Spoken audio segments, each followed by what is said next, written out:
एक मुस्लिम देश में रातों रात हजारों महिलाओं की दुनिया उजड़ गई। उनके पासपोर्ट, बैंक अकाउंट, अधिकार सब कुछ छिन गया। वजह शादी। क्या ये न्याय है?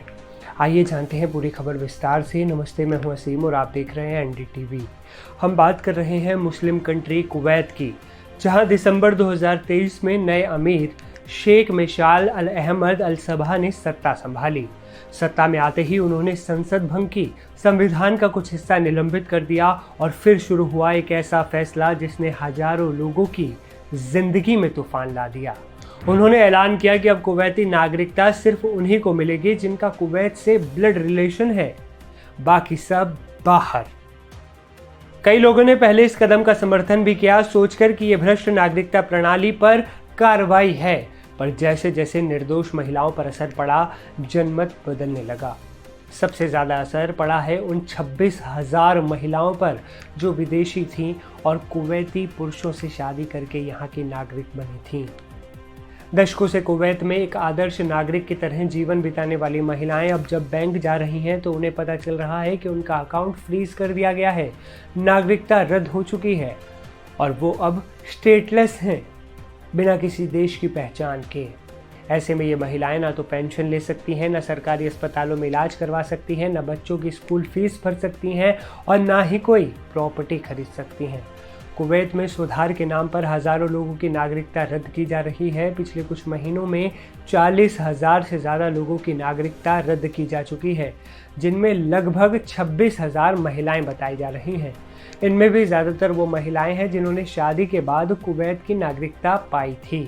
पिछले साल भी कुवैत ने एक चौंकाने वाला कदम उठाते हुए अभिनेता दाऊद हुसैन और गायिका नवल की नागरिकता रद्द कर दी थी। कुवैत के नए अमीर ने खुद ये बात साफ साफ कही थी कि देश में रहने वाले लगभग 50 लाख लोगों में से केवल 1/3 मूल कुवैती नागरिक हैं। यही वजह है कि कुवैत में हाल ही में कानून में बदलाव किए गए, जिसके तहत किसी की भी नागरिकता रद्द करने के लिए ये कारण बताए जा रहे हैं, जैसे नैतिक मूल्यों का उल्लंघन, बेईमानी, प्रमुख व्यक्तियों की आलोचना। मतलब कुवैत में अगर किसी प्रमुख व्यक्ति की आप आलोचना भी करते पाए जाते हैं, आपका दोष सिद्ध होता है, तो आपकी नागरिकता जा सकती है। कुवैत में एक हाई लेवल कमेटी गृह मंत्री के नेतृत्व में ये फैसला ले रही है कि किसकी नागरिकता वैध है और किसकी नहीं। कुवैत में हर हफ्ते उन व्यक्तियों के नामों का ऐलान किया जाता है जिनकी नागरिकता रद्द कर दी गई है। कुवैत के लोग दुआ करते हैं कि इस लिस्ट में, मतलब जिनकी नागरिकता रद्द हुई है, उस लिस्ट में उनका या उनके परिवार के किसी सदस्य का नाम ना आ जाए। कुवैत में दोहरी नागरिकता की इजाज़त भी नहीं है, इसलिए जो लोग कुवैती नागरिकता प्राप्त करते हैं उन्हें अपनी मूल नागरिकता त्यागनी होती है। एएफपी की रिपोर्ट के मुताबिक विश्लेषक कहते हैं कि इस तरह से नागरिकता रद्द करना किसी शुद्धिकरण की नीति का हिस्सा है, जिससे मतदाताओं की संख्या घटे और एक कंट्रोलेबल यानी कंट्रोल करने वाली जनता बनाई जा सके। अब आप हमें बताइए, क्या कुवैत के नए अमीर की नई नीति इंसानियत को अनदेखा कर रही है क्या? कुवैत में महिलाओं की छिन रही नागरिकता पर आपकी क्या राय है?